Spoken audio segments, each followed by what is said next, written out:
माननीय सदस्यहरू, अब प्रधानमन्त्रीसँग प्रत्यक्ष प्रश्नोत्तर कार्यक्रम प्रारम्भ हुन्छ। सर्वप्रथम प्रश्नकर्ता माननीय सदस्य धनराज गुरुङलाई सम्माननीय प्रधानमन्त्रीसँग प्रश्न सोध्न अनुमति दिन्छु।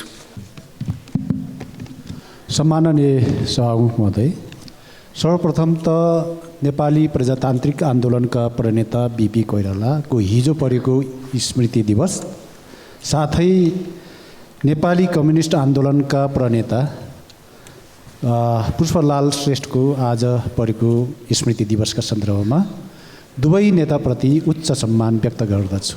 सँगसँगै हिजो मात्रै भारी मतले 2/3 बहुमतले चाहिँ विश्वासको मत प्राप्त गर्नुभएका प्रधानमन्त्री एवं मन्त्रिपरिषदका सदस्य साथीहरूलाई हार्दिक बधाई एवं शुभकामना व्यक्त गर्न चाहन्छु। सम्माननीय सभामुख महोदय मार्फत सम्माननीय प्रधानमन्त्रीज्यूमा मेरो प्रश्न छ। नम्बर 1, आर्थिक वर्ष 2081-82 को बजेट वक्तव्यको क्रम सङ्ख्या 83, 84 र 85 मा उल्लेख भए बमोजिम गण्डकी त्रिभुज आयोजना आर्थिक दृष्टिकोणले महत्त्वपूर्ण छ। गण्डकी त्रिभुजमा पर्ने बुटोल पोखरा कोष्ठमा सिद्धार्थ राजमार्ग सडक खण्डलाई डेडिकेटेड 2 लेनमा स्तरोन्नति गर्ने कार्य कहिलेदेखि सुरु गर्ने र कहिलेसम्म सम्पन्न गर्ने लक्ष्य सरकारले लिएको छ। साथै हिउँदमा विद्युत आयात र वर्षातमा निर्यात गर्ने व्यवस्थाको अन्त गर्दै हिउँद वर्ष निरन्तर विद्युत निर्यात गर्ने अवस्थामा पुर्याउनका लागि जलाशययुक्त जलविद्युत आयोजना निर्माण गर्नुपर्दछ। यसका लागि आँधी खोला उच्च बाँध विद्युत आयोजना पनि प्राथमिकताका साथ गर्नुपर्ने एउटा आयोजना भएकोले यस आयोजनाको वर्तमान अवस्था के हो र कहिलेदेखि सुरु गर्ने सरकारले तयारी गरेको छ। नम्बर 2, मुलुकको वर्तमान आर्थिक अवस्थालाई सुधार गर्नका लागि आर्थिक सुशासन अपरिहार्य विषय हो र आर्थिक सुशासन कायम गर्न गैर सरकारी कारोबारको अन्त्य गर्नुपर्दछ। गैर कानुनी कारोबार अन्त्य गर्नका लागि सरकारको के तयारी छ? धन्यवाद। अब सम्माननीय प्रधानमन्त्री केपी शर्मा ओलीलाई उक्त प्रश्नको जवाफ दिन अनुमति दिन्छु। सम्माननीय सभामुख महोदय, आज नेपालको लोकतान्त्रिक प्रगतिवादी परिवर्तनकारी आन्दोलनको एउटा महान हस्ती, महान योगदान गरेका व्यक्तित्व,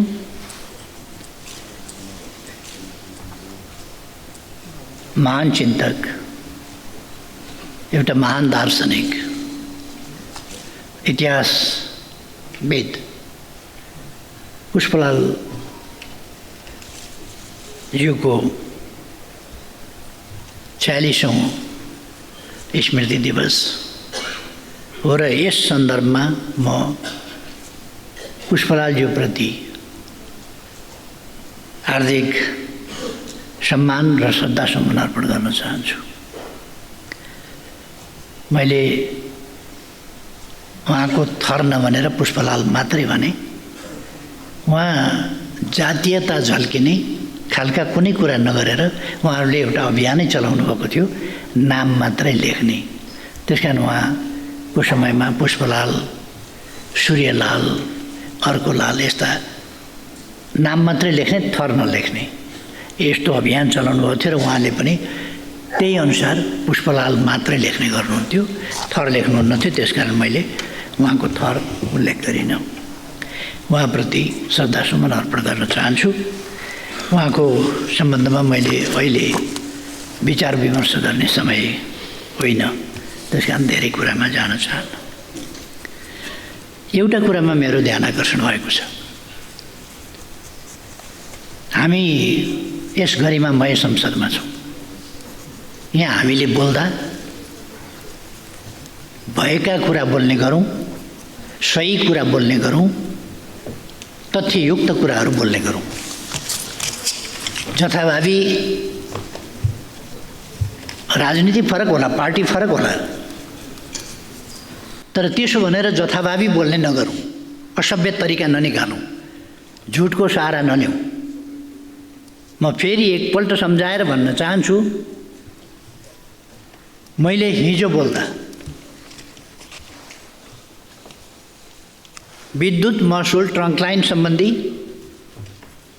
अथवा डेडिकेटेड लाइन सम्बन्धी विद्युत महसुल तिर्न पर्ने भनिएका र तिर्न नपर्ने भन्ने तर्क गरिरहेका उद्यमी व्यवसायीहरू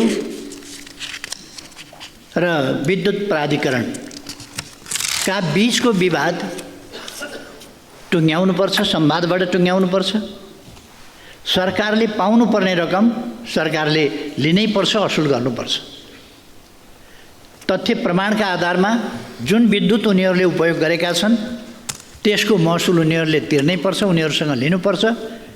जुन महसुल उनीहरूले तिरेका छैनन्, के प्रयोग गरेका छैनन्, विद्युत प्रयोग गरेका छैनन्, त्यो महसुल उनीहरूले तिर्न पर्दैन। प्रयोग नगरेको विद्युतको महसुल तिर्न पर्दैन, मैले भनेको त्यो हो। प्रयोग गरेको विद्युतको महसुल तिर्नुपर्छ। तर आजको विषय होइन यो। 9-10 वर्ष अगाडिदेखि यो विवाद चलिराखेको छ। पटक पटक लाइन काटिन्छ, फेरि लाइन जोडिन्छ। किन यस्तो भइरहेको छ म डिटेलमा जान चाहन्न, आवश्यकता पर्दा डिटेलमा पनि जाउँला। मलाई कुनै लप्पन छप्पन गर्नु छैन, म सिरियसली भन्दैछु। मलाई कुनै लप्पन छप्पन गर्नु छैन। मलाई कुनै बेठिक खालका सेटिङ र विभिन्न खालका तन्त्रहरूका पछाडि कुद्नु पनि छैन। मैले देशको हितको पक्षमा, जनताको हितको पक्षमा 60 वर्ष लगभग समर्पण गरेको छु। बाँकी जिन्दगी पनि समर्पण गर्छु, क्लिनली, स्वच्छताका साथ। त्यो म फेरि दृढताका साथ राख्न चाहन्छु। मैले हिजो पनि विद्युत महसुल तिर्नु पर्दैन, असुल उपर गर्नु पर्दैन, मिना गर्नुपर्छ भन्ने एउटा फेरि हिजो मात्रै मैले यहाँ बोलेको कुरा। तिर्नुपर्ने जति तिर्नुपर्छ, तिर्नु नपर्ने तिर्नु पर्दैन, विवाद छ, हामी अध्ययन गरेर टुङ्ग्याउँछौँ भनिराखेको छु। हिजो मात्रै कसरी मैले तिर्नु पर्दैन भने रेकर्ड छ। यहाँ उपस्थित हुनुहुन्न थियो भने रेकर्ड सुनेर कन्फर्म भएर कुरा गर्नु बाँच्छ नि। म भन्न चाहन्छु, हामी गरिमामय संसदमा छौँ। हामी जनताले छानेर पठाएका प्रतिनिधिले त्यस हैसियतमा बोल्नुपर्छ। कहिले सुन होइन पित्तल चढायो भनेको छ, कहिले अनेक प्रकारका फोटाहरू छपाएको छ, अनेक गरेको छ। यो खालको तरिका माननीयको हैसियतमा शोभनीय हुँदैन। सत्य कुराहरू गर्न सिक्नुपर्छ, सत्य कुरा बोल्नुपर्छ। भ्रष्टाचारका विरुद्ध बोलौँ, भ्रष्टाचार छोप्नका लागि अरूमाथि भ्रष्टाचारका लान्छना लगाउने काम नगरौँ। म मान्यज्यूहरूलाई भन्न चाहन्छु, हामी कुनै खेलवाड गर्न, यहाँ कुनै गालमुखाल गर्न यहाँ आएका होइनौँ। देश र जनताप्रति साँच्चैको जिम्मेवारी बोध गरेर हामी आएका हौँ र अवस्थामा परिवर्तन ल्याउँछौँ। सङ्कल्पका साथ यहाँ आएका हौँ, गर्नका लागि यहाँ आएका हौँ। प्रधानमन्त्री बनेको कसैलाई चित्त नबुझ्या हुनसक्छ, ठिक छ नि, नबन्न सक्छ। कसैलाई मर्का पनि पर्या हुनसक्छ। यो त दलीय व्यवस्था हो। त्यो कुरा राजनीतिक हिसाबले, प्रश्नहरू राजनीतिक हिसाबले नै अगाडि बढाउँ। मैले हिजो पनि भने, कुनै आवेश उत्तेजनामा हामी छैनौँ, कुनै आग्रह पूर्वाग्रहमा हामी छैनौँ, कुनै प्रतिशोधको राजनीति हामी उचितै ठान्दैनौँ, गर्दैनौँ। तर झुटा लान्छनाहरू लगातार लगाउने कुरा प्रति जवाफदेही हुनुपर्छ भन्ने कुरा चाहिँ म राख्न चाहन्छु। सभामुख महोदय, मेरो निवेदन कि यो गरिमामय सदन जस्तै होस्। हामीले सदनको मर्यादा, गरिमा, यहाँ भएका छलफल, यहाँ उठाएका विषय, यहाँ उठेका प्रश्न यति हल्का फुल्का झुटा पूर्वाग्रही पूर्ण हुनु हुँदैन कि सुन भनेर पित्तल चढायो भने जस्ता हावाधारी कुरा यस गरिमामय संसदमा नबोलियोस् या नगरियोस्। यति हल्का फुल्का बनाउनु हुँदैन हामीले यस गरिमामय संसदलाई। मैले यति मात्रै भन्न खोजेँ। माननीय सभामुख महोदय, सम्माननीय प्रधानमन्त्री एकछिन रोक्नुहोस्। मान्य सदस्य के भनाइ छ? सम्माननीय सभामुख महोदय, सम्माननीय प्रधानमन्त्रीजी कुन चाहिँ उसमा सन्दर्भमा अहिले बोल्दै हुनुहुन्छ यो चाहिँ सायद कहीँ न कहीँ सभामुखज्यूले चाहिँ रुलिङ गर्नुपर्छ होला। प्रश्न उत्तरमा हुनुहुन्छ। धन्यवाद छ। मान्य सदस्य आसन ग्रहण गरौँ। मान्यजीको आसन ग्रहण गरौँ। ध्यान आकर्षण भएको छ। मैले त्यतै लान कोसिस गरिरहेको छु। मान्य सदस्य आसन ग्रहण गरौँ। प्रश्नोत्तर नै गरिराखेको छु म। कसलाई गाली गरेको छ र? मान्य सदस्य आसन ग्रहण गरौँ।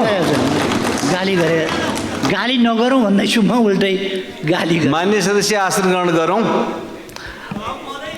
प्रधानमन्त्रीजीलाई विषय केन्द्रित भएर अगाडि बढ्नको लागि म निर्देश गर्दछु। सभामुख महोदय, म बिल्कुल विषय केन्द्रित छु। बिल्कुल विषय केन्द्रित छु। संसदमा उठेका प्रश्नहरूको लिखितको जवाब दिनुपर्ने, त्योभन्दा अगाडि अलिखित नै बिचमा बाटैमा आइपुग्यो। त्यसकारण यसो नगरौँ भन्ने मात्रै मेरो आग्रह हो। यसो नगरौँ। मैले कुनै गाली गलौज कसैलाई गरेको छैन। मैले खालि सचेत गराएको। आवेश उत्तेजनामा आउनुपर्ने कुनै आवश्यकता छैन। धन्यवाद। सभामुख महोदय, बजेट वक्तव्यमा उल्लेख भएको भरतपुर, बुटवल, पोखरा, मुगलिन, भरतपुरलाई तीनवटा कोणमा राखेर गण्डकी आर्थिक त्रिभुजको परियोजना निजी क्षेत्रसँग सहकार्यमा एकीकृत विकासको अवधारणा अनुरूप नमुना विकास अभियान सञ्चालन गर्ने गरी भनेर ल्याइएको कार्यक्रम हो। यस कार्यक्रमबाट यातायात पूर्वाधारको विकास मात्र नभएर औद्योगिक विकासका साथै ऊर्जा क्षेत्र, कृषि तथा पर्यटन क्षेत्रको विकास एवं रोजगारीका अवसरहरू सिर्जना हुने विश्वास गरिएको छ।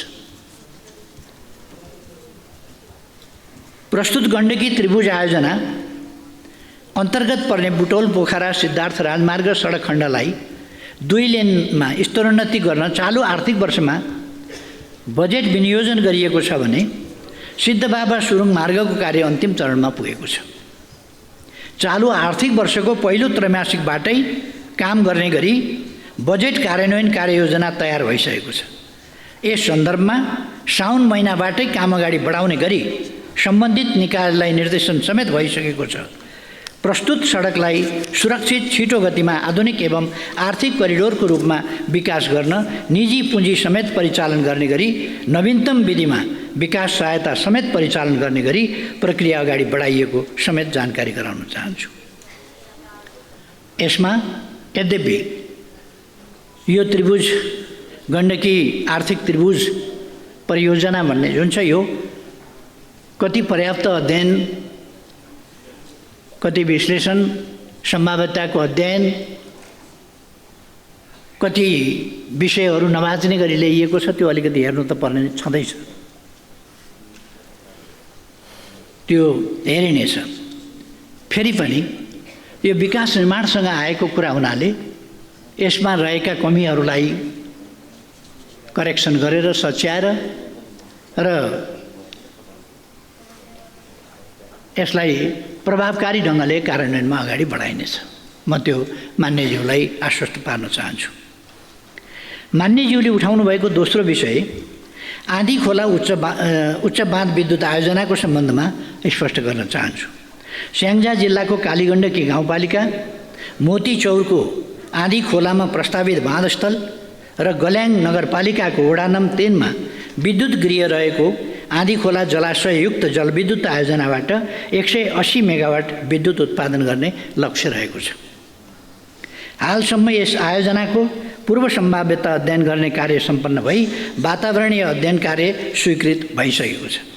हालसम्मको अध्ययनबाट आयोजना निर्माण गर्न प्राविधिक रूपमा उपयुक्त देखिएको छ। यस आयोजनाको निर्माण गर्न गल्याङ नगरपालिकामा 712 घरहरू विस्थापित गर्नुपर्ने चुनौती भने रहेको छ। यस आयोजना निर्माणका लागि मोडालिटी टुङ्ग्याई लगानी जुटाउने updated feasibility and detail design report तयार गर्ने, बोलपत्र आह्वान गरी निर्माण गर्ने लगायतका कार्य स्वीकृत कार्ययोजना अनुसार अगाडि बढाउने विश्वास दिलाउन चाहन्छु। मान्यज्यूले उठाउनु भएको अर्को विषय आर्थिक सुशासन कायम गर्ने सम्बन्धमा प्रश्न गर्न चाहन्छु। वित्तीय अपराधको प्रभावकारी नियन्त्रणका लागि जोखिममा आधारित मूल्याङ्कन प्रणाली अवलम्बन गर्ने, अधिक जोखिम रहेका क्यासिनो, बहुमूल्य धातु, सहकारी, घर जग्गा, विप्रेषण र बैंकिङ क्षेत्रको सघन सुपरिवेक्षण गर्ने व्यवस्था मिलाइनेछ भने भ्रष्टाचारमा शून्य सहनशीलताको नीति अनुरूप भ्रष्टाचारको दृष्टिले उच्च जोखिमका क्षेत्र पहिचान गरी नियन्त्रणका लागि एकीकृत रूपमा प्रवर्धनात्मक, निरोधात्मक तथा उपचारात्मक उपाय अवलम्बन गरिनेछ। भ्रष्टाचार न्यूनीकरण र सदाचार पद्धतिको प्रवर्धन गर्दै राज्यका समग्र क्षेत्रमा सुशासन कायम गर्नका लागि प्रविधि मैत्री सेवा प्रवाहमा जोड दिइनेछ। सरकारका सबै अङ्गहरूमा आन्तरिक नियन्त्रण प्रणाली सुदृढ बनाउने तथा सार्वजनिक खरिद कानुनको समसामयिक संशोधन र परिपालनालाई सशक्त र प्रभावकारी बनाइनेछ। राजस्व चुहावट नियन्त्रण गरी गैरकानुनी आर्थिक कारोबार हुन नदिन सम्बन्धित निकायलाई क्रियाशील बनाई समन्वयात्मक रूपमा परिचालन गर्नुको साथै चोरी निकासी एवं पैठारी नियन्त्रणका लागि संयुक्त गस्ती परिचालन र छड्के जाँच तथा सुराकी परिचालनलाई प्रभावकारी बनाइनेछ। राजस्व परिचालनलाई प्रभावकारी बनाई आर्थिक सुशासन कायम गर्न केन्द्रीय बीजक अनुगमन प्रणाली, आशीकुडा प्रणाली, VCTS सूचना प्रणाली, भूमि व्यवस्थापन तथा अभिलेख सूचना प्रणाली बीच अन्तर आबद्धता कायम गरी एकीकृत करदाता सूचना प्रणालीको विकास गरिनेछ। यस्तै आयात हुने मालवस्तुको मूल्याङ्कनका लागि नियमित बजार सर्वेक्षण गरी सङ्कलन गरिएको सूचनाका आधारमा तथ्यपरक र वास्तविक भन्सार मूल्याङ्कन प्रणाली विकास गरिनेछ। स्रोत परिचालनको दबावलाई न्यूनीकरण गर्न राजस्व परिचालनका अन्य क्षेत्र परिचालन गरी राजस्वको दायरा विस्तारलाई थप प्रभावकारी बनाइनेछ। आन्तरिक ऋणलाई समेत पुँजीगत प्रकृतिका ठूला पूर्वाधार निर्माणमा केन्द्रित गर्दै जाने व्यवस्था मिलाइनेछ। आर्थिक क्रियाकलापमा आएको सुस्ततालाई सम्बोधन गर्नुपर्ने अवस्था रहेको छ।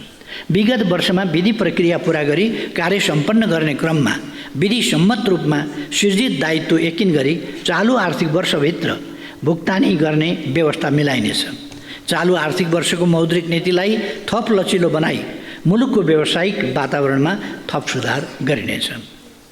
मेटर ब्याज, सहकारी, लघुवित्तका क्षेत्र तथा क्रिप्टोकरेन्सीको प्रयोग तथा हुन्डी लगायतका माध्यमबाट ठगीका घटना बढ्दै गएकाले यस प्रकारका आर्थिक अपराधका घटनामा विद्यमान स्रोत साधन र उपलब्ध जनशक्तिबाट प्रभावकारी रूपमा अनुसन्धान गरी दोषीलाई कारबाहीको दायरामा ल्याइनेछ। धन्यवाद। अब अर्का प्रश्नकर्ता मान्य दीपक बहादुर सिंहलाई समय दिन्छु। सम्मान्य सभामुखज्यू, सम्मान्य प्रधानमन्त्रीज्यू,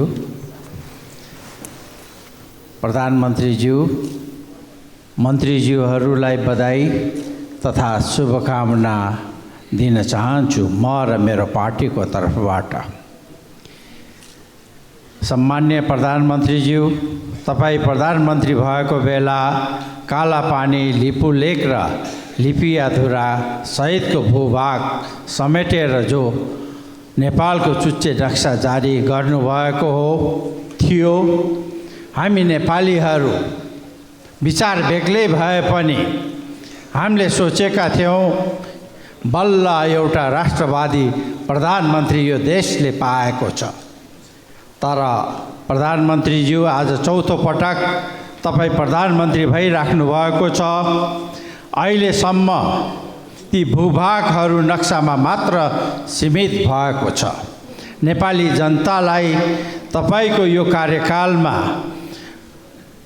ती भूभागहरू नेपालको अधीनमा स्वामित्वमा आएको 3 करोड नेपाली जनताहरूले हेर्न चाहिराखेको छ।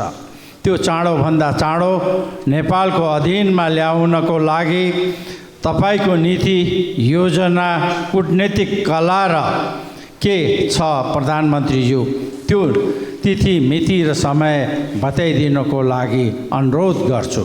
साथै अहिले देशमा व्यापक रूपमा भ्रष्टाचारले ज्वरो गाडिसकेको छ। हरेक तह र हरेक क्षेत्रमा भ्रष्टाचारको सीमा नागिसकेको छ। त्यसलाई नियन्त्रण गर्न सक्ने आँट, साहस, हिम्मत र कला पशुपतिनाथले हाम्रो प्रधानमन्त्रीलाई दियोस् भन्ने म प्रार्थना गर्न चाहन्छु। यही सन्दर्भमा सयौँ काण्डहरू देशमा भइराखेको छ। त्यो मध्येमा जम्मा 4वटा काण्ड म यहाँहरूको अगाडि प्रधानमन्त्रीज्यूको अगाडि पस्किन गइराखेको छु, जो जनताको मन मस्तिष्कमा गाँजिरहेको छ, हरेक नेपालीका आँखाले हेर्न चाहिराखेको छ। अब हाम्रो प्रधानमन्त्रीले यो काण्डमा कस्तो निर्णय गर्नुहुनेछ भन्ने। 1. नेपाललाई तस्करहरूको केन्द्र बनाउने सुनकाण्ड, जसमा नेपालका ठुल्ठुला नेतादेखि व्यक्तिहरू मुछिएका छन्, त्यसको अन्तिम जडसम्म पुगेर कसरी पुग्ने हो प्रधानमन्त्रीज्यूलाई थाहा नै छ। अब के हुन्छ, निर्णय के हुन्छ, ती राष्ट्रद्रोहीहरूलाई के सजाय दिने हो, त्यो के हुन्छ भन्ने नेपाली जनताले खोजेको छ। अर्को, नेपाललाई लाखौँ गरिब जनताहरूको सहकारीमा राखेको पैसा, अरबौँ रुपियाँ बर्मलुट गरेकालाई पर्दाफास गर्न जनताहरूले जम्मा गरेका पुँजी बचत रकम जनतालाई कहिले फिर्ता गर्न सकिन्छ, त्यसको जवाब जनताले मागिराखेको छ। सहकारीमा कुनै एउटा मात्र पार्टीको नाम यही हाउसमा पटक पटक आइराखेको छ, तर जति ठुल्ठुला पार्टी छन् त्यति नै मान्छे सहकारीमा मिसिएको त्यो विभिन्न सहकारीको डाटाबाट थाहा भइसकेको छ। त्यसको जवाब जनताले माग्न चाहिरहेको छ। गिरीबन्धु टी स्टेट सरकारको सम्पत्ति हो। अब सरकारले यसलाई कसरी सट्टा भर्नाको माध्यमबाट कि त्यो भेगमा उद्योग धन्दा कल कारखाना र नगर विकासको परिधारणा गरिकन एउटा सिटी डेभलप गर्ने हो, त्यो अदालतले निर्णय गरिसकेको हुनाले त्यसमा चाहिँ त्यतातिर पनि ध्यान दियोस् र प्रधानमन्त्रीज्यूको के विचार छ त्यो पनि जनताले जान्न चाहन्छ। अर्को कुरो, हिजो भर्खर यही सदनमा उपसभामुखज्यूको बारेमा विभिन्न कुराहरू हाम्रै अगाडि गर्दाखेरि मैले यही टिभीमा देखेको थिएँ, आँखाभरि आँसु राखेर। एउटा सोसल फिल्डमा काम गरेको एउटा महिला जनजातिको लागि चाहिँ त्यस्तो गर्नु उचित थिएन सब प्रधानमन्त्रीज्यू। आज उहाँले त खाली माननीय सदस्य प्रश्न सकियो, अलिकति बाँकी छ सभामा। त्यो लेखेर दिएकै प्रश्न हो। यो भुटानी शरणार्थीमा त्योभन्दा पनि खतरनाक छ। यही जवाफ माग्नको लागि म प्रधानमन्त्रीज्यूलाई। माननीय सदस्य लिखित प्रश्न बाहिर नजाउँ। ल अब सम्माननीय प्रधानमन्त्रीज्यू जवाफ दिनुहोस्। सम्माननीय सभामुख महोदय, नेपालको अन्तर्राष्ट्रिय सीमाका सम्बन्धमा सङ्घीय संसद, नेपाल सरकार र सबै नेपाली स्पष्ट र दृढ रहिआएका छौँ। नेपालको संविधानको मिति 77-3-4 भएको दोस्रो संशोधन मार्फत नयाँ नक्सा समेटी संविधानको अनुसूची 3 मा राखिएको तथा सीमा सम्बन्धी विषयमा हामी बीच अभूतपूर्व राष्ट्रिय सहमति रहेको छ। सुगौली सन्धि 1816 बमोजिम, लिम्पियादुरा, कालापानी र लिपुलेक लगायत काली अर्थात् महाकाली नदी पूर्वका सबै भूभाग नेपालको हो भन्ने कुरामा नेपाल सरकार दृढ र स्पष्ट रहेको छ। उच्चस्तरीय भ्रमणहरूका अवसरमा नेपाल र भारतका प्रधानमन्त्री बीच भएको भेटवार्तामा समेत सीमा सम्बन्धी विषयलाई स्थापित कूटनीतिक संयन्त्रहरू मार्फत समाधान गर्ने गरी अगाडि बढ्ने समझदारी भएको छ। गत 2080 साल पुस 19 मा सम्पन्न परराष्ट्र मन्त्री स्तरीय नेपाल भारत संयुक्त आयोगको 7औं बैठकमा समेत सिमानाको विषयमा छलफल भएको र नेपाल भारत सीमाको बाँकी खण्डमा काम छिटोभन्दा छिटो सम्पन्न गर्ने प्रतिबद्धता व्यक्त भएको छ। नेपाल भारत सीमा कार्य समूह, नेपाल इन्डिया बाउन्ड्री वर्किङ ग्रुपबाट नेपाल भारत सीमा स्तम्भहरूको निर्माण, पुनर्स्थापना र मर्मतका साथै 10 गजा एवं क्रस होल्डिङको लगत तयार गर्ने जस्ता प्राविधिक कार्य निरन्तर रूपमा हुँदै आएका छन्। द्विपक्षीय अनुकूलतामा यसका बैठक सुचारू गर्ने सम्बन्धमा पहल भइरहेको छ। सुगौली सन्धि, विभिन्न नक्सा, ऐतिहासिक तथ्य तथा प्रमाण समेतका आधारमा सीमा समस्यालाई भारत सरकारसँग वार्ता र कूटनीति मार्फत समाधान गर्ने नेपाल सरकारको निरन्तर अडान र प्रतिबद्धता रहिआएको छ। सोही अनुरूप हाम्रो सक्रिय पहल रहने कुरा म स्पष्ट पार्न चाहन्छु। यस सम्बन्धमा दार्चुला जिल्लाको छाङ्ग्रुमा सशस्त्र प्रहरी बल नेपालको गुल्मे स्थापना गरिएको छ भने दार्चुला जिल्लामा भारततर्फ 5 वटा र चीनतर्फ एउटा गरी 6 वटा बीओपीहरू समेत थप गरिएको छ। सुशासन, सेवा प्रवाह र विकास निर्माणको बाधकको रूपमा रहेको भ्रष्टाचार निवारण वर्तमान सरकारको प्रमुख प्राथमिकताको विषय हो। भ्रष्टाचार निवारणका लागि सरकारले सम्भाव्य सबै उपायहरूको अवलम्बन गर्नेछ।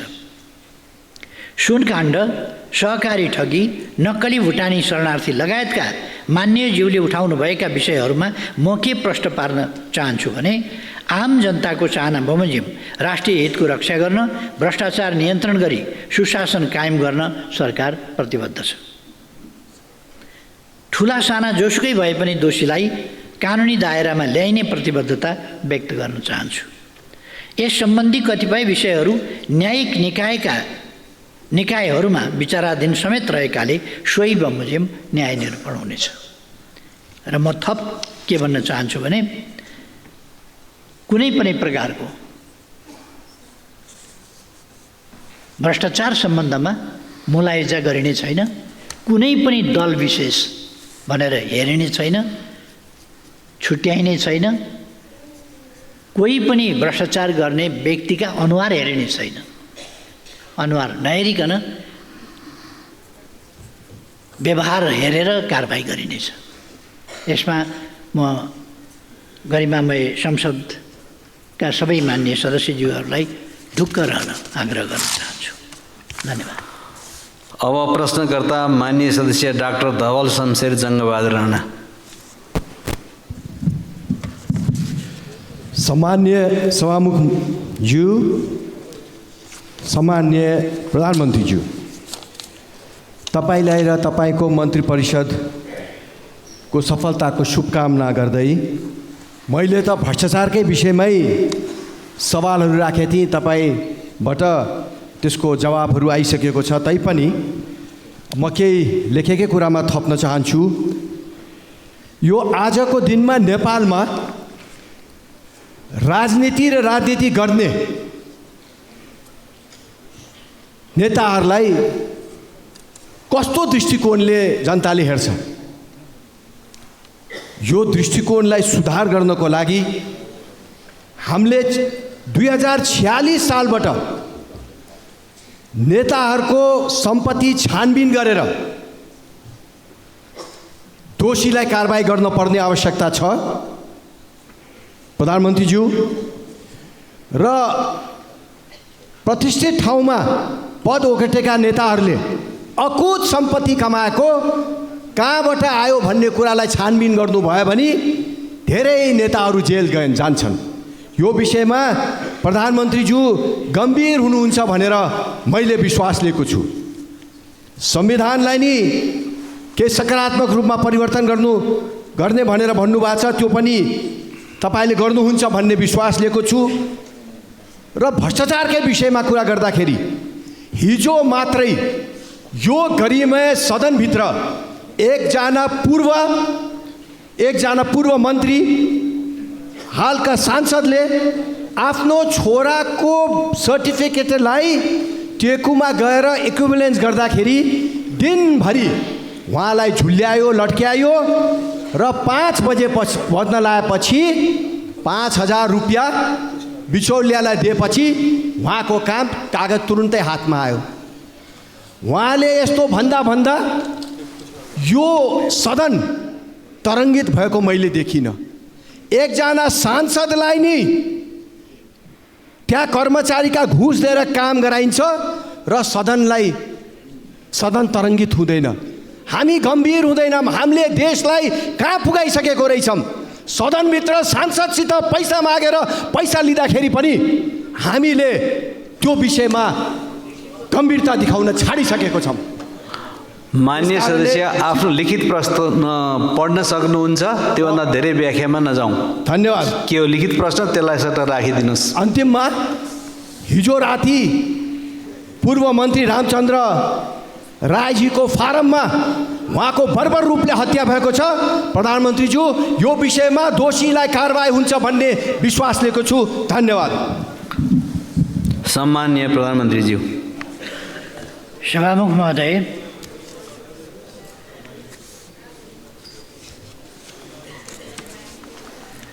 जनजीविकाका सवालमा केन्द्रित भएर कार्य सम्पादन गरी सुशासन कायम गर्दा मात्रै सरकारको कार्य सम्पादनप्रति आम जनताको विश्वास अभिवृद्धि हुनेछ। तसर्थ विभिन्न समयमा चर्चामा आएका भ्रष्टाचार र अकुत सम्पत्ति आर्जनका आरोपहरूको निष्पक्ष र स्वतन्त्र छानबिनमा सरकार प्रतिबद्ध छ।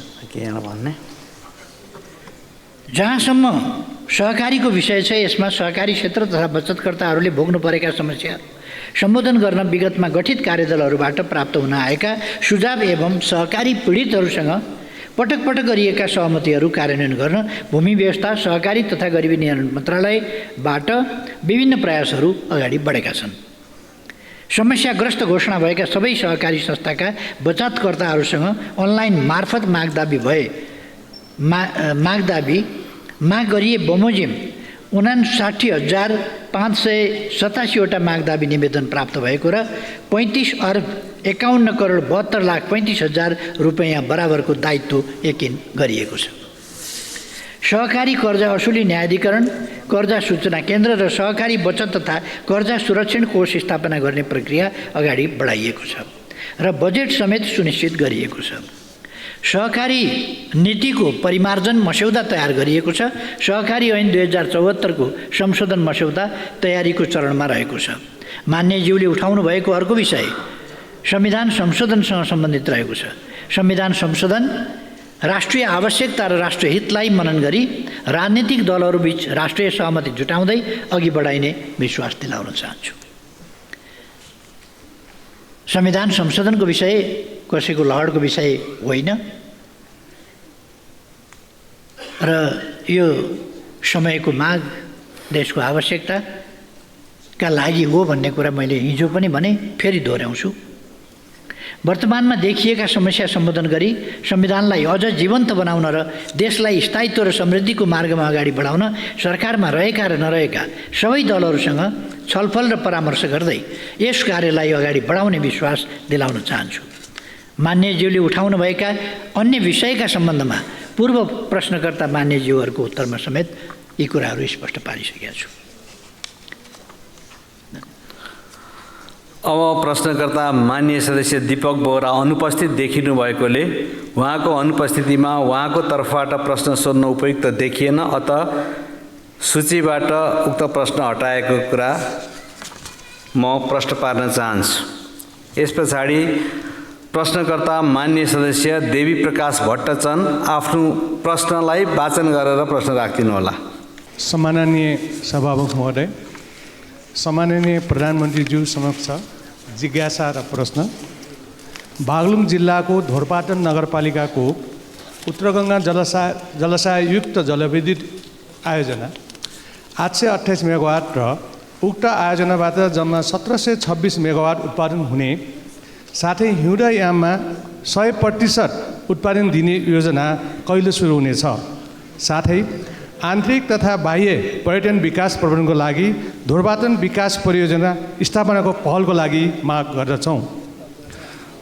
मुस्ताङ जिल्लाको लोमनथाङमा लम्बाइ 10 किलोमिटर, चौडाइ 4 किलोमिटर भएको उत्कृष्ट युरेनियमको भण्डार रहेको प्रारम्भिक अध्ययनले देखाएकोमा सोको उत्खनन प्रक्रिया कहिलेदेखि अगाडि बढ्छ?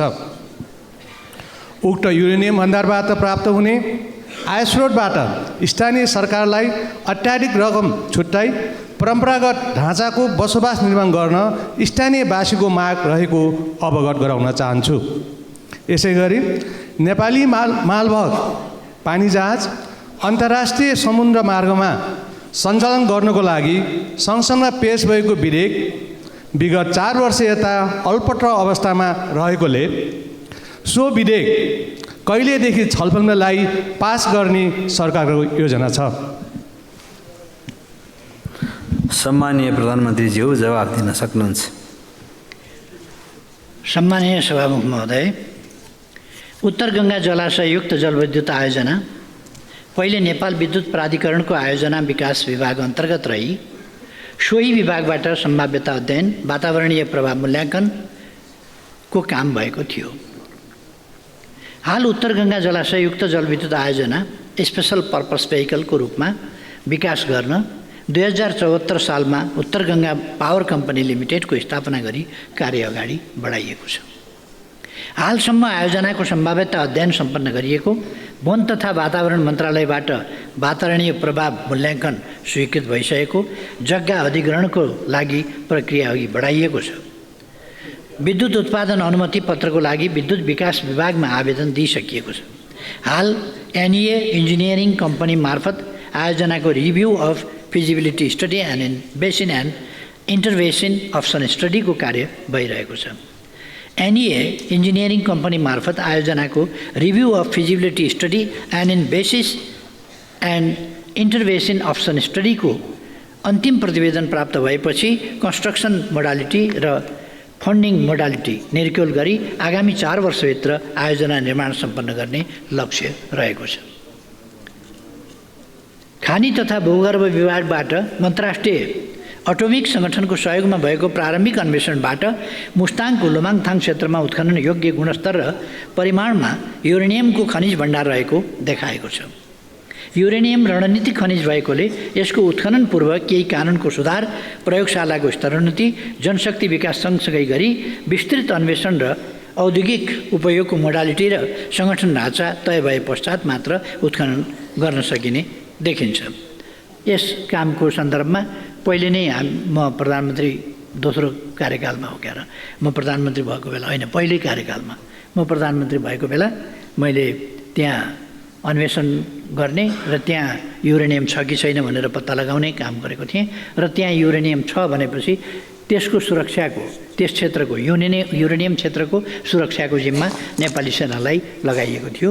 त्यो ठाउँ सुरक्षित छ र त्यसको विधि पुर्याएर मैले यहाँ भने जस्तै यसको विस्तृत अन्वेषण र औद्योगिक उपयोगको मोडालिटी र सङ्गठन ढाँचा तय भएपछि मात्रै उत्खनन गर्न सकिने देखिने कुरा मैले निवेदन गरेकै छु।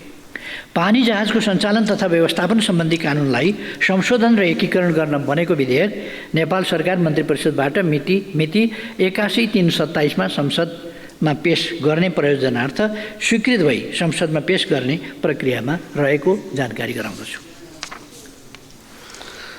अब प्रश्नकर्ता माननीय सदस्य दिलेन्द्र प्रसाद बडुलाई आफ्नो प्रश्न राख्न अनुमति दिन्छु। सम्माननीय सभामुख महोदय, मैले पटक पटक यो संसदमा ध्यानाकर्षण गराउँदै आइरहेको उच्च रणनीतिक महत्त्वको दार्चुला तिङ्कर सडक र अन्तर्राष्ट्रिय सीमा नदी महाकाली नियन्त्रणका सन्दर्भमा सम्माननीय प्रधानमन्त्रीको ध्यानाकर्षण गराउँदै म केही कुरा राख्न चाहिरहेको छु। नेपालको चुच्चे नक्साको भूगोलभित्र पर्ने लिफुलेक लिम्पियाधुरा कालापानीसित जोडिएको पश्चिमोत्तर सीमामा अवस्थित दार्चुलाको ब्यास गाउँपालिका वडा नम्बर 1 छाङ्ग्रो र तिङ्करमा बसोबास गर्ने जनताले सो क्षेत्रबाट आफ्नै जिल्लाको सदरमुकामसम्म कुन्छा ओहोरदोहोर गर्न र आवत जावत गर्न समेत विगत लामो समयदेखि भारतीय भूमि भएर नै यात्रा गरिरहनु परेको बाध्यात्मक र पीडादायक अवस्थाबारे सम्माननीय प्रधानमन्त्रीज्यू जानकार हुनुहुन्छ भन्ने विश्वाससहित म प्रश्न गर्न चाहन्छु कि यस्तो पीडादायी र बाध्यात्मक परिस्थिति अन्त गर्ने र जनतालाई आफ्नै सीमाभित्रको भूगोलमा छिटोभन्दा छिटो सडक सुविधा पुर्याउने बारेमा वर्तमान सरकारको कति वर्षीय कार्ययोजना छ र त्रिदेशीय व्यापार, पर्यटन र राष्ट्रिय स्वाभिमानसित समेत सोझै जोडिएको उक्त सडकलाई राष्ट्रिय गौरवको योजनामा सूचीकृत गरी छुट्टै बजेट उपशीर्षक राखेर स्रोत सुनिश्चित गर्ने र आवधिक योजनासहित निर्माण सम्पन्न गर्नुपर्ने होइन र? यस सन्दर्भमा सभामुख महोदय, नेपाली काङ्ग्रेस समेत रहेको पछिल्लो सरकारले एउटा निर्णय गरेको छ। अर्थ मन्त्रालय, भौतिक पूर्वाधार, रक्षा मन्त्रालय समेत भएर यस सन्दर्भमा अब यसलाई 2 वर्षमा 3 मिटरको पैदल बाटो ट्र्याक ओपन गर्ने र 5 वर्षमा पुरै सडक सम्पन्न गर्ने भनेर मिति 2080-6-5 भौतिक पूर्वाधार मन्त्रालयले माननीय मन्त्री स्तरीय निर्णय पनि गरेको छ र तर त्यो पछिल्लो सरकारबाट कार्यान्वयन हुन सकेन। त्यसकारण म जिज्ञासा साथ अनुरोध गर्न चाहन्छु कि वर्तमान सरकारले यही प्रस्तावित योजना, कार्ययोजना, 5 वर्षीय कार्ययोजनालाई कार्यान्वयन गर्ने र त्यही कार्यान्वयन कार्ययोजना अनुसार आवश्यक रकम छुट्याउने गरी विशेष निर्णय गर्नका निमित्त मेरो आग्रह र ध्यानाकर्षण सहित म सम्माननीय प्रधानमन्त्रीको यस बारेमा स्पष्ट र सकारात्मक जवाब पनि चाहन्छु। हस्, धन्यवाद। सम्माननीय प्रधानमन्त्रीज्यू अब जवाब दिन सक्नुहुन्छ। अर्को छ? अझै छ? ल राख्नुहोस्। सडकको सन्दर्भमा भयो। अब अर्को चाहिँ मैले महाकाली नदीको सन्दर्भमा नदी नियन्त्रणका सम्बन्ध राखेको छु। महाकाली नदी नियन्त्रणको सम्बन्ध, अब महाकाली नदी भारत र नेपाल दुवैको अन्तर्राष्ट्रिय सीमा नदी हो। यसमा भारततर्फ र हाम्रोतर्फ 2017 सालको बाढीले धेरै ठुलो कटान गर्यो र हाम्रो सदरमुकामको धेरै ठुलो हिस्सा काटिएर नदीले केही बगायो भने केही इन्डियासित मिसिन पुगेको अवस्था पर्यो। त्यस अवस्थालाई ध्यानमा राखेर त्यहाँ 2017 सालमै महाकाली नदी नियन्त्रण आयोजनाको गृहयोजना सुरु भयो। तर त्यसको काम पुरा नहुँदै त्यहाँबाट त्यो आयोजनाको कार्यलाई अन्यत्र हटाउने काम भयो, जसले गर्दा अहिले पनि त्यहाँ तीव्र कटान भइरहेको छ र उतातिर भारततर्फ भने अझै पनि त्यो नदी नियन्त्रणमा काम धमाधम भइरहेछ र त्यसले अझ हामीतिर बहाव आउन सक्ने खतरा छ। त्यसकारण सभामुख महोदय, यस अफिसलाई अन्तर्राष्ट्रिय सीमा रक्षा र आफ्नो भूमिको रक्षा गर्ने महत्त्वपूर्ण काम भावनाले यो आयोजनाको कार्यालय फेरि पुनर्स्थापन दार्चुलामा गर्नका लागि म सम्माननीय प्रधानमन्त्रीजीकोबाट म सकारात्मक जवाब चाहन्छु। यो मेरो ध्यान आकर्षण होस्। धन्यवाद। सम्माननीय प्रधानमन्त्रीजी जवाब दिन सक्नुहुन्छ। सम्माननीय सभामुख महोदय, मान्यज्यूले उठाउनु भएको प्रश्नको सम्बन्धमा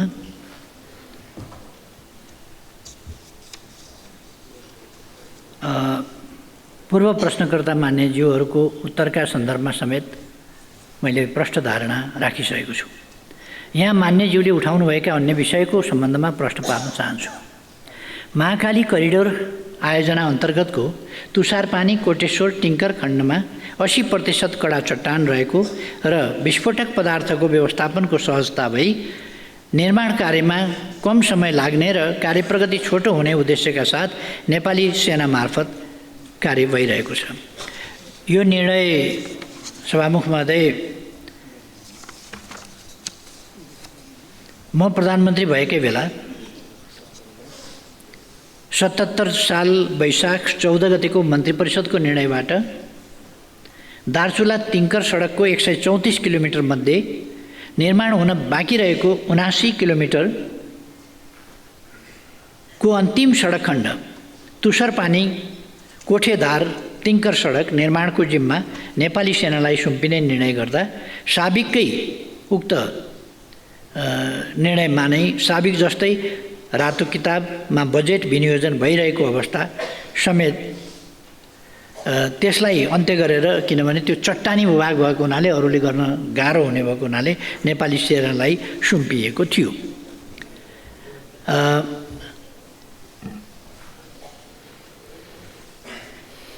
र त्यसलाई सकेसम्म छिटो प्रगति गराउने उद्देश्यका साथ काम अगाडि बढाइएको छ। बढाइने कुरा म मान्यज्यूलाई आश्वस्त पार्न चाहन्छु। छुट्टै बजेट शीर्षकको सन्दर्भमा रक्षा मन्त्रालयबाट कार्यान्वयन भइरहेको तराई मधेस द्रुत मार्ग बाहेक अन्य कुनै पनि नेपाली सेनाले निर्माण गर्ने सडकमा छुट्टै बजेट उपशीर्षक कायम भएको अवस्था छैन।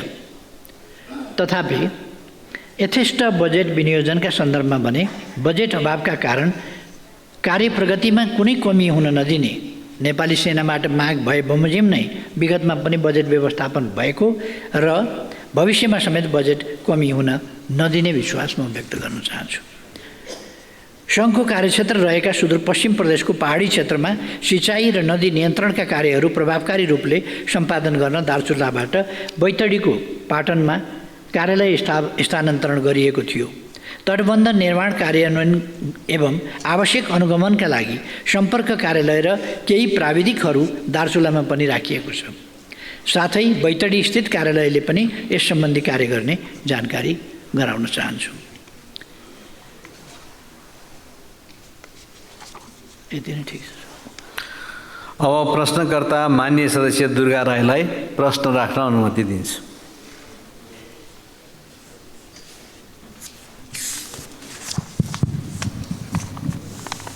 सम्माननीय सभामुख महोदय, प्रतिनिधि सभा नियमावली 79 को नियम 56 बमोजिम प्रधानमन्त्रीज्यूसँग प्रत्यक्ष प्रश्न गर्नको लागि सहभागी हुन अनुमति चाहन्छु।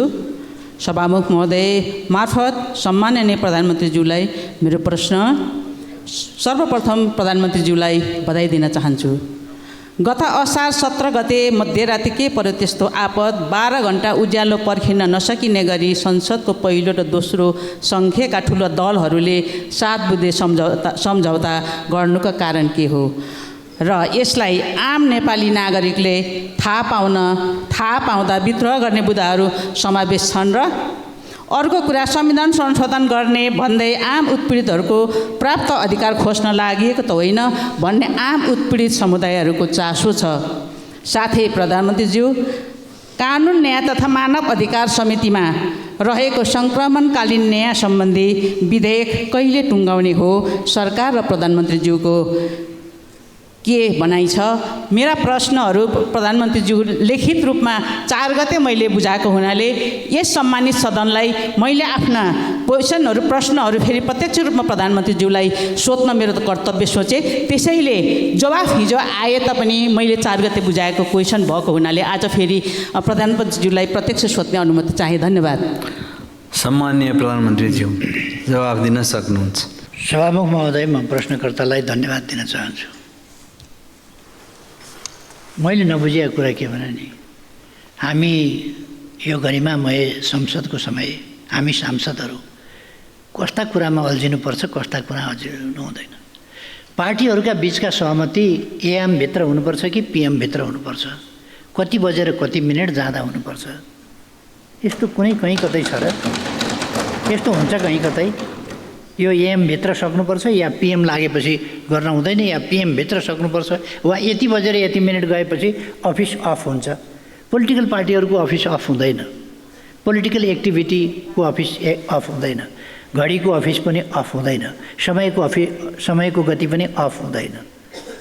त्यसकारण यो समय गतिशील समय छ। त्यति बेला थकाइ लागेकाहरू सुत्छन्, दिउँसो पनि सुत्छन् नि, थकाइ नलागेहरू बस्छन्, काम पनि गर्छन्, लेखकहरू बस्छन्, चिन्तकहरू बस्छन्, अरू पनि बस्छन्, विचार विमर्श गर्नेहरू पनि बस्छन्। त्यसकारण यस्तो सानोतिनो कुराहरूमा टाउको दुखाएर समय खेर फाल्नु म कुनै आवश्यकता देख्दिनँ। आम नेपाली नागरिकले थाहा पाउँदा विद्रोह गर्ने कुराहरू पनि समावेश छन् र भनेर हिजो त भनिसकेँ त मैले। त्यसपछि त मैले बुझाउनु भएको छ प्रश्न। हिजो मैले भनिसकेँ के छन्, 7वटा जवाब मैले त भनिसकेँ। मुद्दामा के छ त 7वटा मुद्दामा सबै देशका लागि, जनताका लागि, जनताको हितमा। अब कसैलाई त मर्का परे हुन सक्छ, मैले अघि नै भने कसैलाई मर्का परे हुन सक्छ, त्यो बेग्लै कुरा हो। तर यो देशको जनताको हितको पक्षमा छ, त्यो प्रतिबद्धताका साथ यो गरिएको। अब संसदीय समितिमा रहेका विधेयकहरूलाई टुङ्गोमा पुर्याउने सन्दर्भमा मान्यज्यूहरूले समेत सक्रिय र क्रियाशील भई सहयोग गर्नुहुनेछ। सरकारको यस सम्बन्धमा पूर्ण सहयोग र पूर्ण ध्यान रहनेछ। म यति मान्यजीलाई आश्वस्त पार्न चाहन्छु। अब प्रश्नकर्ता माननीय सदस्य दीपक गिरी, प्रश्न राख्नुहोस्। सम्माननीय सभामुखज्यू, सम्माननीय प्रधानमन्त्रीज्यू, म सर्वप्रथम नेपाली राजनीतिका शिखर पुरुष महामानव बिपी कोइराला, शिखर पुरुष पुष्पलालजीलाई श्रद्धासुमन टक्राउँदै म आफ्ना केही भनाइहरू राख्न चाहन्छु। सम्माननीय सभामुख महोदय, सम्माननीय प्रधानमन्त्रीज्यू, यस सम्मानित सदनमा म सर्वप्रथम सम्माननीय प्रधानमन्त्रीजीलाई तपाईँको नेतृत्वमा सरकार गठन भएकोमा हार्दिक बधाई ज्ञापन गर्दै सफल कार्यकालको शुभकामना व्यक्त गर्दछु। वास्तवमा जब जब मुलुक सङ्कटहरूको भुमरीमा रुमलिन थाल्छ तब नेपाली काङ्ग्रेस र नेकपा एमाले एकसाथ उभिएर सङ्कटको निकासका लागि अग्रसर भएको इतिहास छ। यस्ता सङ्कटकालीन अवस्थाहरूमा राज्यले अभिभावकको जिम्मेवारीपूर्ण भूमिका निर्वाह गर्नुपर्नेमा राजनीतिक खिचातानीमै हामी अल्झ्यौँ। त्यसो त गत निर्वाचनमा नेपाली काङ्ग्रेस यो देशको प्रमुख दलका रूपमा निर्वाचित जनताले चुने र दोस्रो दलका रूपमा एमाले भयो र तेस्रो दलका रूपमा नेकपा माओवादी रहन पुग्यो। अत सरकार सञ्चालनका लागि कसैको बहुमत नपुग्दा मुलुकको प्रमुख दल कहिले प्रतिपक्षमा बस्नुपर्ने त कहिले तेस्रो दलले नेतृत्व गरेको सरकारमा सामेल हुनुपर्ने संसदीय अभ्यासको हामीले सामना गर्नु पर्यो। प्राविधिक रूपमा जे जस्तो रहे पनि यस्तो अभ्यासले हाम्रो संसदीय प्रणालीको खिल्ली उडारेको हामी सबैले अनुभव गरेकै हो। यस्तो राजनीतिक अस्थिरताका कारण सरकारले जनजीविकाका सवालमा प्रभाव गर्नुपर्ने सेवाहरूमा तदारुकता नहुनु स्वाभाविक थियो र यस्तो हुँदा संसदीय लोकतन्त्रप्रति नै प्रश्न गरेर जनतामा भ्रम सृजना गर्नेहरूको खेती क्रमशः सुरु हुँदै गर्दा संसदीय लोकतन्त्र समावेशीकरण र खास गरी परिवर्तित प्रणालीको रक्षाका लागि मुलुकका प्रमुख दल एक ठाउँमा उभिन जरुरी थियो। हाल ढिलै भए पनि राजनीतिक कोषले एउटा उचित मार्ग पहिलाएको छ। यसका लागि पनि म शुभकामना दिन चाहन्छु। सम्माननीय सभामुख महोदय, म प्रधानमन्त्री समक्ष मेरो केही प्रश्नहरू राख्ने अनुमति चाहन्छु। गत असार 28 गते त्रिशुलीमा 2वटा यात्रु बस दुर्घटना भएको खबरले देश शोकमग्न बनेको छ भने अझै यात्रुहरूको अवस्था अज्ञात छ। यस सन्दर्भमा प्रधानमन्त्रीज्यू मार्फत म यो जान्न चाहन्छु कि सार्वजनिक यातायात तथा सडक सुरक्षा सुनिश्चित गर्न सरकारको नीति के छ? नेपालमा कति यात्रुवाहक सवारी साधनहरू सञ्चालित छन्? ती सबै सडकहरूको अवस्था मापदण्ड अनुसार छ कि छैन? सडकमा चल्ने सवारी साधनको यान्त्रिक अवस्था के कस्तो छ? कुन खालको सडकमा कस्ता वाहनहरू चल्न अनुमति छ? यस्ता विषयहरू नागरिकसँग प्रत्यक्ष सरोकार राख्ने विषय भएकोले उपयुक्त अनुसार यातायात व्यवस्थापन र नियमन गर्ने निकायहरूको कार्यक्षमता र कार्यकुशलता आजको अवस्था अनुसार छ कि छैन? मेरो दोस्रो प्रश्न छ, एमसिसी कार्यान्वयन भएको 1 वर्ष हुन लाग्दैछ। 5 वर्षभित्र सक्नै पर्ने शर्त हामीले स्वीकार गरेका छौँ। यही सदनबाट हामीले पारित गरेका छौँ। 1 वर्षको प्रगति कस्तो छ? यही गतिमा काम गरेर हामी 5 वर्षभित्र काम सक्छौँ त? हामीले स्वीकार गरेका शर्त अनुसार देश हितमा विकासलाई गति दिने कि नेपालीहरू आफैले स्वीकार गरेको शर्तमा काम गर्न सक्दैनन् भन्ने इमेज बनाउने? यदि हामीले काम गर्न सकेनौँ भने यस्ता सहयोगहरू भविष्यमा पाउन अप्ठ्यारो पर्ला कि भन्ने विषयमा प्रधानमन्त्रीको जवाब सुन्न चाहन्छु। धन्यवाद। जय नेपाल। सम्माननीय प्रधानमन्त्रीज्यू जवाब दिन सक्नुहुन्छ। सभामुख महोदय, म प्रश्नकर्ता मान्यज्यूलाई धन्यवाद भन्न चाहन्छु। र गत असार 28 गते त्रिशुलीमा भएको यात्रु बस दुर्घटनामा परेर हराएका 62 जनामध्ये हालसम्म 25 जनाको शव फेला परेको छ। त्यसमध्ये 18 जनाको शनाखत भएको छ भने 7 जनाको शनाखत हुन बाँकी रहेको छ। आजको मितिमा नेपाली सेना 14 जना, नेपाल प्रहरी 56 जना र सशस्त्र प्रहरी बल नेपालका 126 जना गरी 197 जना सुरक्षाकर्मीले खोजी कार्य गरिरहेका छन् भने श्रावण 5 गतेदेखि 12 जना भारतीय गोताखोरहरू समेत परिचालन गरिएको छ। शवहरू बगेर भारतीय भूमिमा समेत पुगेको अनुमान गरिएकाले भारतको पश्चिम चम्पारण स्थित स्थानीय प्रशासन मार्फत शव खोजीका लागि भारतीय दूतावास मार्फत अनुरोध गरिएको छ। फेला परेका 25 शवहरू चितवन, नवलपरासी पूर्व, नवलपरासी पश्चिम र भारतीय भूमिमा समेत फेला परेका छन्।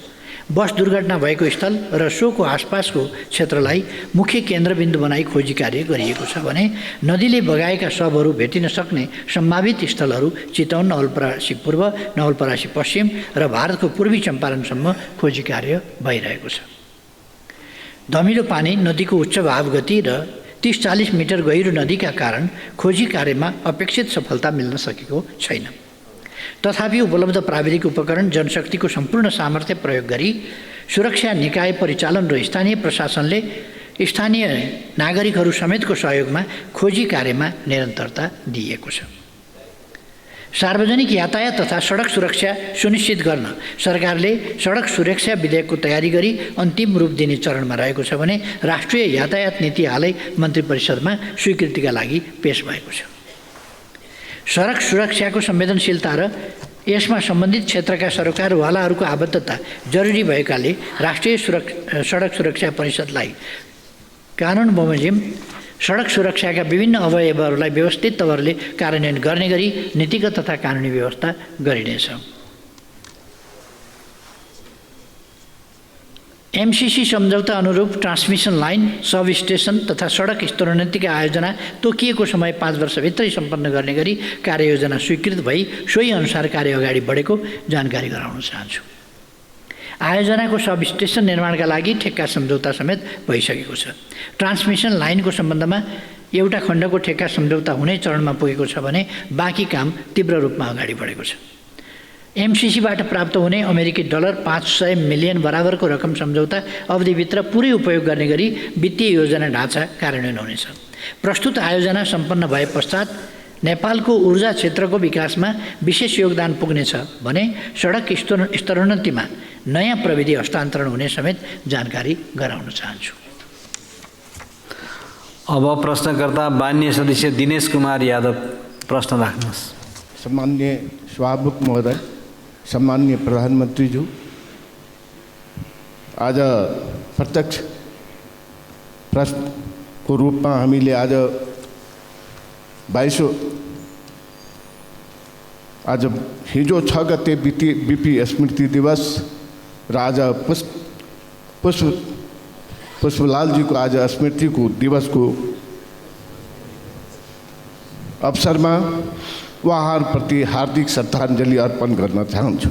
सम्झन चाहन्छु पञ्चायतकाल, राणा शासनकाल र आज ती नेताका आदर्शहरूलाई सम्झेर त्यही बाटोतिर हामी लागू भने सम्झना गर्दै हार्दिक श्रद्धाञ्जली दिन चाहन्छु।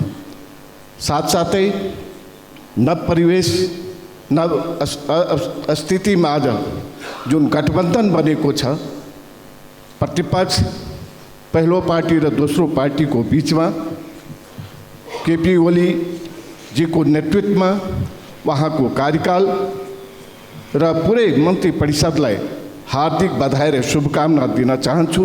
सँगै एउटा इतिहास बनाउन पनि माँ भगवतीसँग कामना गर्न चाहन्छु कि यो देशले फेरि संसदीय व्यवस्थाको विकल्प खोज्न नपरोस्।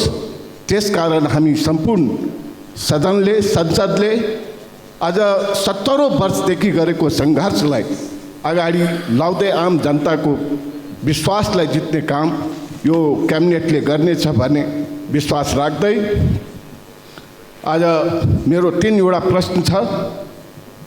एउटा प्रश्न हो, कोशी सम्झौता अनुसार कोशी बाहिरैदेखि नेपालको सिमाना भारतको सिमाना लोकिस बजारसम्म 32 किलोमिटर पश्चिमी केनाल नहर पर्दछ, जो बारम्बार चर्चामा पनि आउने गरेको छ।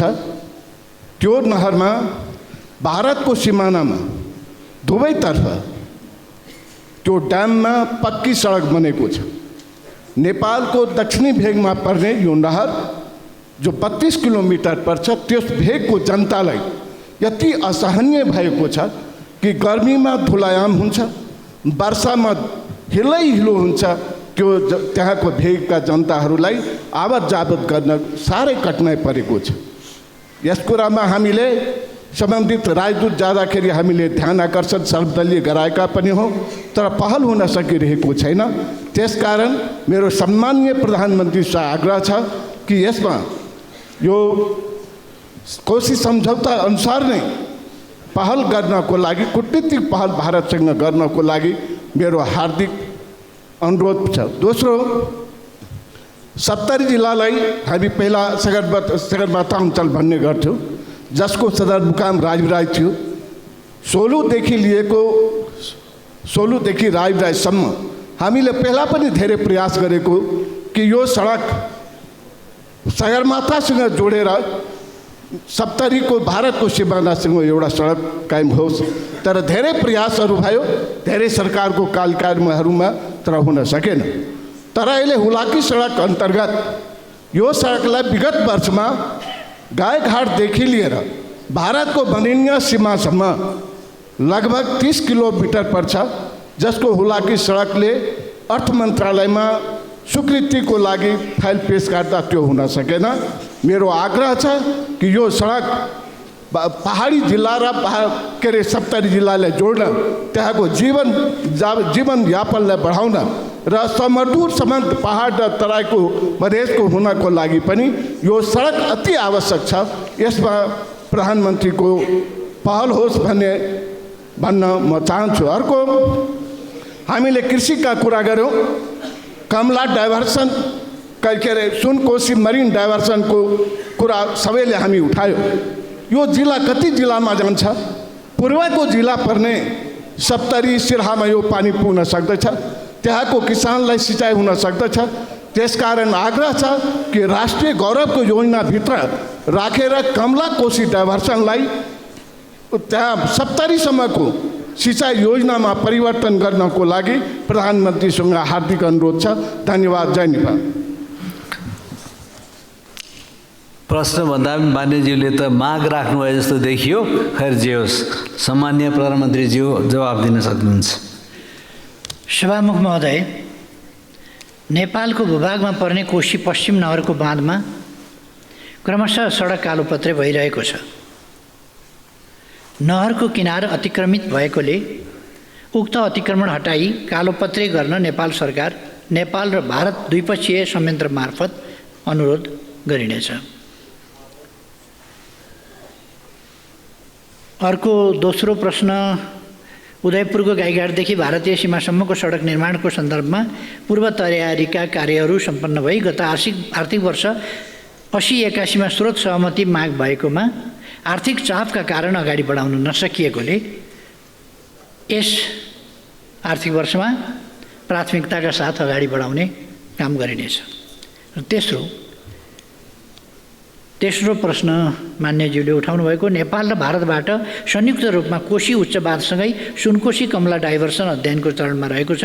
अध्ययन सम्पन्न भएपछि यसको कार्यान्वयन अगाडि बढाइनेछ। यसै सन्दर्भमा मान्यजीले सुनकोशी मरिनको पनि कुरा गर्नुभएको थियो। त्यो मैले नै त्यसको शुभारम्भ शिलान्यास पनि गरेको थिएँ, त्यस आयोजनालाई अगाडि बढाएको थिएँ र यसलाई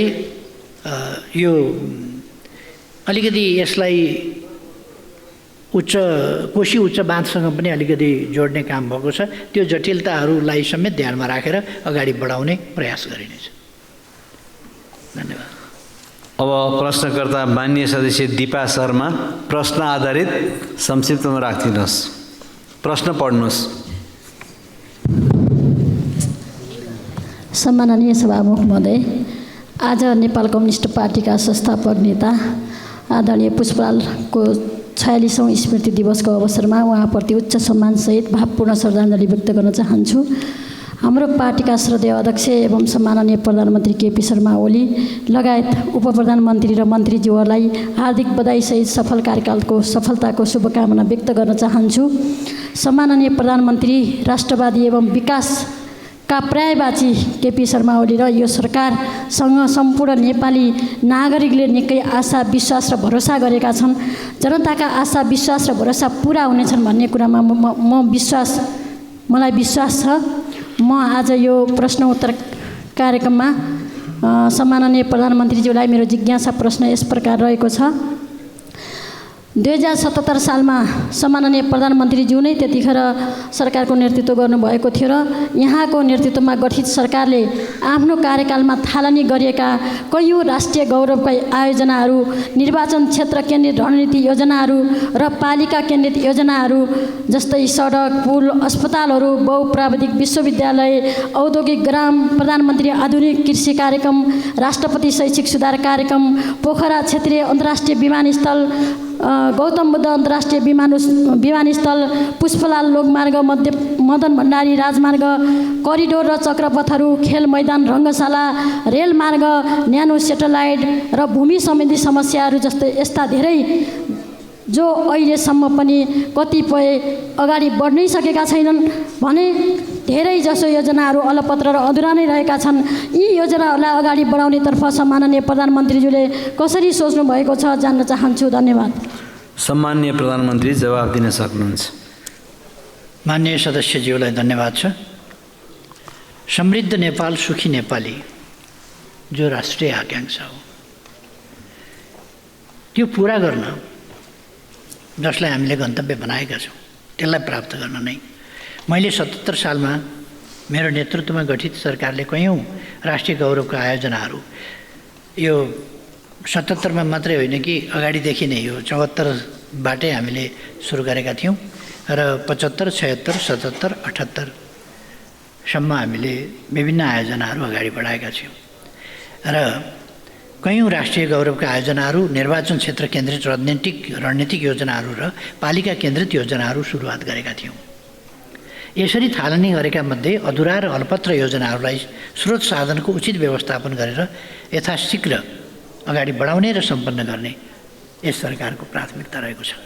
मैले हिजो पनि भनेको थिएँ, थालेका कामहरू सिद्ध्याउने हाम्रो प्राथमिकता हुनेछ। नयाँ थाल्ने मात्रै होइन, थालेका काम सिद्ध्याउने, पुरा गर्ने, नतिजा प्राप्त गर्ने यो हाम्रो प्राथमिकतामा रहन्छ अहिले भनेर मैले हिजो पनि बोलेको थिएँ। अर्को कतिपय मान्यजीहरूले हिजोको बहसमा पनि मैले सुने, पूर्वाधार विकासका कुराहरूलाई खेर गएको जस्तो ठान्ने, सम्पत्ति खेर गएको जस्तो ठान्ने। पूर्वाधार विकासका पूर्वाधार भनेको विकासका पूर्वाधार हो नि त। पूर्वाधार नै नभइकन, पूर्वाधार भनेको जग जस्तो हो, पूर्वाधार नै नभइकन विकास कसरी हुन्छ त? विकासको पूर्वाधार। त्यसकारण पूर्वाधार भनेको विकासभन्दा अगाडि आउने चिज हो। त्यसले विकास अगाडि बढाउँछ, विकास अगाडि बढाउन मद्दत गर्छ। त्यसकारण त्यसलाई पूर्वाधार भनिन्छ। त्यो कुरा अलिकति नबुझ्न खोजेको जस्तो, अस्पताल भवन किन बनायो, विद्यालय भवन किन बनायो, कतिपय राष्ट्रिय गौरवका कुराहरू हुन्छन्, किन बनाइए, त्यसले कति लिटर दुध दियो, कति बोरा धान फल्यो, कति घोगा मकै फले जस्तो हिसाब हुँदैन त्यसको। हाम्रा कतिपय गौरवका कुरा हुन्छन्, हाम्रा कतिपय इतिहासका कुरा हुन्छन्, कतिपय ऐतिहासिक धरोहरहरू हुन्छन्, हाम्रो संस्कृति हुन्छ। त्यसकारण यसलाई ठ्याक्कै तत्कालको आयव्ययमा मात्रै जोडिँदैन। त्यसको विकासको समग्र विकासको अभियानसँग, गतिसँग र विकासका आधारसँग र उपलब्धिहरूसँग त्यसको सरोकार हुन्छ। सीमित स्रोत र साधनको सदुपयोग गर्दै राष्ट्रिय गौरव रूपान्तरणकारी प्राथमिकता प्राप्त र राष्ट्रिय महत्त्वका अन्य आयोजनाहरूका बजेट अभाव नहुने व्यवस्था पनि मिलाइनेछ। हाल कार्यान्वयनमा गएका आयोजना अन्तर्गतका ठेक्काहरूको कार्य सम्पन्न गर्न आवश्यक बजेट व्यवस्था गरिनेछ। साथै ठेक्का व्यवस्थापनलाई चुस्त बनाइने र जिम्मेवार पक्षलाई जवाबदेही बनाइनेछ। आज 10 जना मान्यहरूले लिखित प्रश्न पठाउनु भएको भए पनि एकजना प्रश्नकर्ता अनुपस्थित रहनुभयो, 9 जना मान्यज्यूहरूले प्रश्न गर्नुभयो। मैले सबै मान्यज्यूहरूका सबै प्रश्नहरूको जवाफ उपयुक्त ढङ्गले दिएको छु भन्ने ठानेको छु र म सबै प्रश्नकर्ता मान्यज्यूहरूलाई र सबै प्रश्नोत्तर कार्यक्रममा